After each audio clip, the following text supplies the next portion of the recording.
Günaydın güzel insanlar, günaydın güzel kalpli insanlar.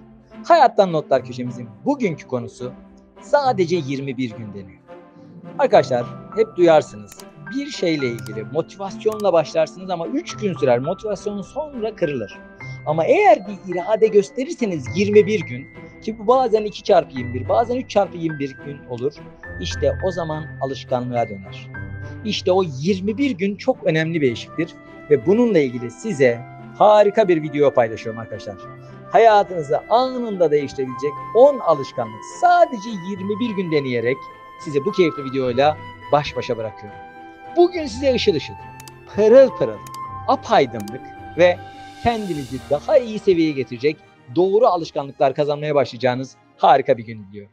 I'm going to share with you the 10 keys to unlock what I call your quick brain, right? These are the 10 things scientifically proven to help you be faster, smarter, and better, to optimize your brain health and your fitness. Now, every single thing I'm going to say, nobody's going to debate, right? They're going to say, yes, of course. But common sense is not common practice. So what I'm going to ask people who are watching this is to rate yourself 0 to 10. How well am I doing in this one area? Like in terms of how I'm eating or exercising or something. And then you'll notice everyone wants to know what the magic pill is. There's no magic memory pill. They're magic memory processes, right? And everyone wants to know the one silver bullet. You have to do all of these things because that's what falls within the focal point, meaning the 80-20 rule, the 20% that gives you 80% of the results and the rewards. So really fast, the 10 keys for unlocking your quick brain. Number one is good brain food, all right? Good brain food, because you are what you eat. What you eat matters, especially to your gray matter. What you eat matters, especially your gray matter. So we did a whole episode on my top 10 favorite brain foods. And I show people how to memorize it in 2 minutes. I mean, it's wild, but there's certain foods that are really good for your brain. Blueberries is like, I call them brain berries, and avocados and good fats and all of them. So there's 10 of them that I recommend.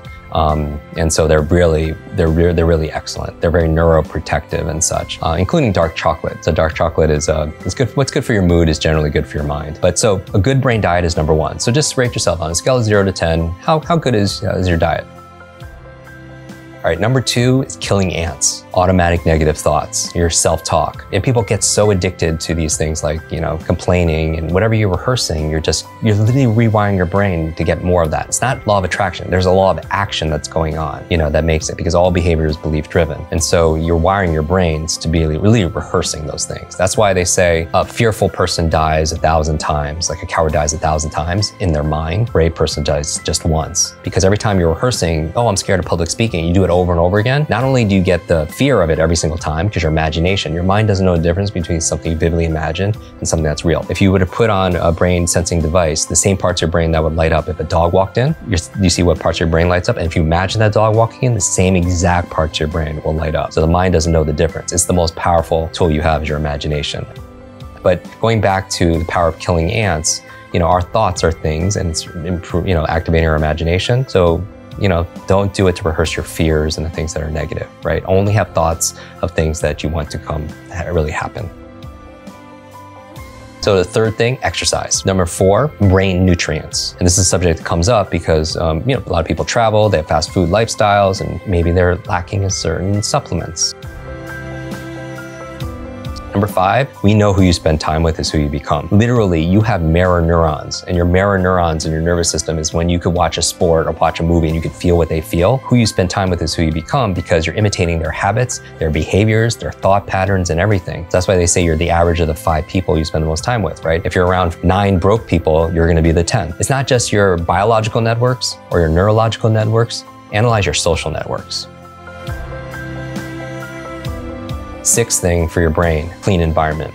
We know a clean environment is good for your brain. Anecdotal level, when you clean your desk or you clean your laptop off, you have clarity of thought, right? But I don't just mean that. I mean clean air, clean water, because there's a lot of pollutants that's not good for your cognition. So from there, we have number 7, sleep. This is a big one for so many people. I mean, sleep is so important for your brain for 3 reasons. Number 1 is where you consolidate short to long-term memory. Everyone who pulled an all-nighter back in university, that hurt you because you need that sleep. Number 2, it's where you clean out the plaque that could lead to brain aging challenges. And that's what the latest research is saying in terms of leading to dementia and such. And then the 3rd reason, because when you dream, because when you are working all day and you're learning all day, your brain doesn't shut off at night. At night, it's more active. People don't realize that. You think it's just not happening. It's actually more active, and it's coming up with solutions and it's integrating stuff in the form of dreams. But when you wake up, Most people forget their dreams. Number 8 is brain protection. I work with a lot of athletes, high-performer athletes. Concussions are a big deal. And I've had a number of TBIs, traumatic brain injuries. But not just that, I did a whole episode on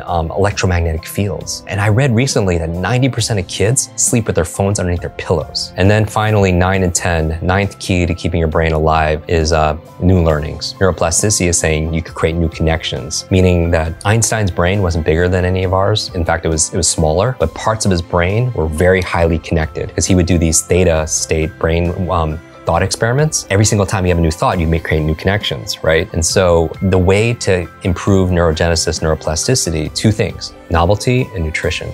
Finally, number 10, stress management. Stress management, meaning people don't realize it because it's invisible, but it's like you don't realize how much stress you're under until you're on vacation. It's like the fish that they don't see the water because it's there all the time. So what are we doing to cope? So, meditation, relaxation, massage, yoga, whatever it is that gets us stressed.